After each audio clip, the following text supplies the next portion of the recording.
ಕಳೆದ 4 ದಿನ ಹಿಂದೆಗಳಷ್ಟೇ ಸಿನಿಮಾ ಥಿಯೇಟರ್ನಲ್ಲಿ ಮಕ್ಕಳ ವಿದ್ಯಾಭ್ಯಾಸ ನಡೀತಾ ಇದೆ ಎಂಬ ಬಗ್ಗೆ ಟಿವಿ9 ಕೂಡ ವಿಸ್ತೃತ ವರದಿ ಮಾಡಿತ್ತು. ನಂತರದಲ್ಲಿ ಅದೇ ಸಿಚುವೇಶನ್ ಇರತಕ್ಕಂಥ ಒಂದು ಶಾಲೆಯ ಅವ್ಯವಸ್ಥೆ ಪರಿಸ್ಥಿತಿಯನ್ನು ನಿಮಗೆ ತೋರಿಸ್ತಾ ಹೋಗ್ತೀವಿ.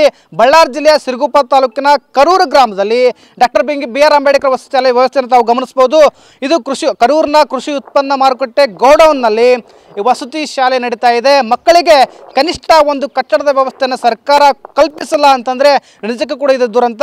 ವಿಪರ್ಯಾಸ ಏನಂತಂದ್ರೆ ಈ ವಸತಿ ಶಾಲೆಗೆ ಈಗಾಗಲೇ ಬಹಳ ಅದ್ಭುತವಾಗಿರ್ತಕ್ಕಂಥ ಕಟ್ಟಡ ಸುಮಾರು 24 ಕೋಟಿ ವೆಚ್ಚದಲ್ಲಿ ಇದೇ ಊರಲ್ಲಿ ನಿರ್ಮಾಣ ಆಗಿದೆ. ನಿರ್ಮಾಣ ಆದರೂ ಕೂಡ ಅಲ್ಲಿ ಪ್ರವೇಶ ಮಕ್ಕಳಿಗೆ ಸಿಗ್ತಾ ಇಲ್ಲ ಅಂತಂದ್ರೆ ಇದು ಮೇಲ್ನೋಟಕ್ಕೆ ರಾಜಕೀಯ ಆದರೂ ಕೂಡ ಮಕ್ಕಳ ಭವಿಷ್ಯದ ಜೊತೆ ಸರ್ಕಾರ ಚೆಲ್ಲಾಟ ಆಡ್ತಾ ಇದೆ ಅಂತ ಹೇಳಿದ್ರು ಕೂಡ ತಪ್ಪಾಗ್ಲಿಕ್ಕಿಲ್ಲ. ತಾವು ಗಮನಿಸಬಹುದು ಮಕ್ಕಳ ಪರಿಸ್ಥಿತಿ ಹೇಗೆ ಅಂತಂದ್ರೆ ಬೆಳಗಿನ ಜಾವ ತಾವು ಎದ್ಕೊಂಡು ಇಲ್ಲಿಯೇ ಅವ್ರು ರೆಡಿ ಆಗಬೇಕು ಮತ್ತು ಸ್ಥಾನದ ವ್ಯವಸ್ಥೆ ಕೂಡ ಹೀಗೆ ಹೊರಗೆ ಬಯಲಿನಲ್ಲೇ ಆಗಬೇಕು. ಇಂತಹ ಪರಿಸ್ಥಿತಿ ಇದೆ ಮತ್ತು 1ರಿಂದ 6ರಿಂದ 10ನೇ ತರಗತಿವರೆಗೆ ಮಕ್ಕಳು ವಿದ್ಯಾಭ್ಯಾಸವನ್ನು ಮಾಡ್ತಾ ಇದ್ದಾರೆ. ತಾವು ಕಟ್ಟಡವನ್ನು ಗಮನಿಸಬಹುದು. ಇದು ಗೋಡೌನ್ ಹೊರಗಿನಿಂದ ನೋಡಿದ್ರೆ ಗೋಡೌನ್ ತರ ಗೋಡೌನೇ ಇದು. ಗೋಡೌನ್ ಒಳಗಡೆ ಹೇಗಿದೆ ಅಂತಂದ್ರೆ ಮಕ್ಕಳಿಗೆ ಕೂಡ ಒಂದು ಡೆಸ್ಕ್ ವ್ಯವಸ್ಥೆ ಆಗಿರಬಹುದು.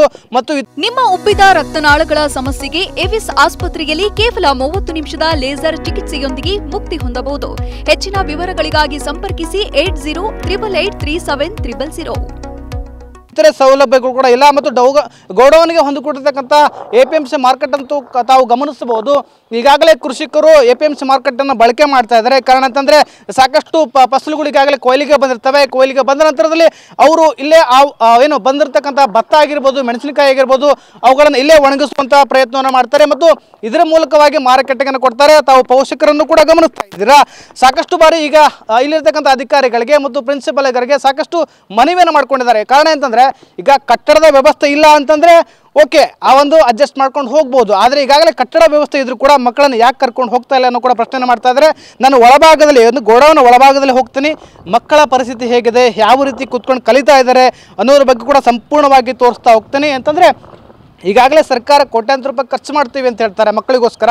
ಯಾಕಂದರೆ ವಿದ್ಯಾಭ್ಯಾಸ ಅದೇ ಇವತ್ತಿನ ಪ್ರಜೆಗಳೇ ನಾಳೆ ಸಾಕಷ್ಟು ದೊಡ್ಡ IAS ಅಧಿಕಾರಿಗಳಾಗ್ಬೋದು, ಏನು PSI ಆಗ್ಬೋದು, ನಾಳೆ ದೊಡ್ಡ ರಾಜಕಾರಣಿಗಳು ಕೂಡ ಆಗ್ಬೋದು. ಯಾಕಂದರೆ ಮಕ್ಕಳ ಭವಿಷ್ಯ ಆಗಿದೆ ಮತ್ತು ದೇಶದ ಭವಿಷ್ಯ ಕೂಡ ಅವರ ಮೇಲೆ ನಿಂತ್ಕೊಂಡಿದೆ. ಇವತ್ತು ನಾಳಿನ ಭವಿಷ್ಯದ ಮಕ್ಕಳ ಪರಿಸ್ಥಿತಿ ಹೇಗೆ ಅಂತ ತಾವು ಗಮನಿಸ್ಬೋದು. ಮಕ್ಕಳು ನೆಲದ ಮೇಲೆ ಕೂತ್ಕೊಂಡು ಕಲಿಬೇಕು ಅಂತಂದರೆ ಹೇಗೆ? ಈ ದೊಡ್ಡ ದೊಡ್ಡ ರಾಜಕಾರಣಿಗಳ ಮಕ್ಕಳು ಹೀಗೆ ನೆಲದ ಮೇಲೆ ಕೂತ್ಕೊಂಡು ಕಲಿಯೋಕ್ಕಾಗುತ್ತಾ ಅನ್ನೋ ಪ್ರಶ್ನೆಯನ್ನು ಕೂಡ ಪೋಷಕರು ಕೂಡ ಮಾಡ್ತಾ ಇದ್ದಾರೆ. ಕಳೆದ 10 ವರ್ಷಗಳನ್ನು ಕೂಡ ಇದೇ ಪರಿಸ್ಥಿತಿ ಈ ಮಕ್ಕಳದಾಗಿದೆ. ಮಕ್ಕಳು ಇಲ್ಲೇ ನೆಲದ ಮೇಲೆ ಕೂತ್ಕೊಂಡು ಡೆಸ್ಕ್ಗಳ ವ್ಯವಸ್ಥೆ ಆಗಿರ್ಬೋದು, ಕನಿಷ್ಠ ಮೂಲಭೂತ ಸೌಲಭ್ಯಗಳನ್ನು ಕೂಡ ಇಲ್ಲಿ ಕಲ್ಪಿಸಲಾಗಿಲ್ಲ. ಆದರೆ ಶಿಕ್ಷಕರಿಗೆ ಅನಿವಾರ್ಯವಿದೆ, ಏನು ಮಾಡಲಿಕ್ಕಾಗುತ್ತೆ? ಅವ್ರು ಕೂಡ ಕಟ್ಟಡವನ್ನು ಸ್ವಂತ ಕಟ್ಟಲಿಕ್ಕೆ ಆಗಲ್ವಲ್ಲ. ಇರುವಂಥ ಪರಿಸ್ಥಿತಿಯಲ್ಲಿ ಅವರು ವಿದ್ಯಾಭ್ಯಾಸನ ಕಲಿಸಬೇಕು.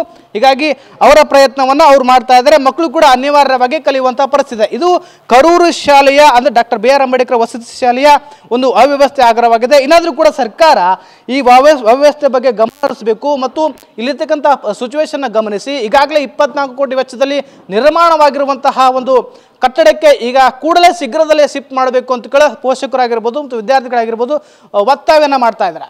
ಕ್ಯಾಮ್ರಾ ಪರ್ಸನ್ ಸಂತೋಷ್ ಜೊತೆ ವಿನಾಯಕ ಬಡಿಗೆ, ಟಿವಿ9 ಬಳ್ಳಾರಿ.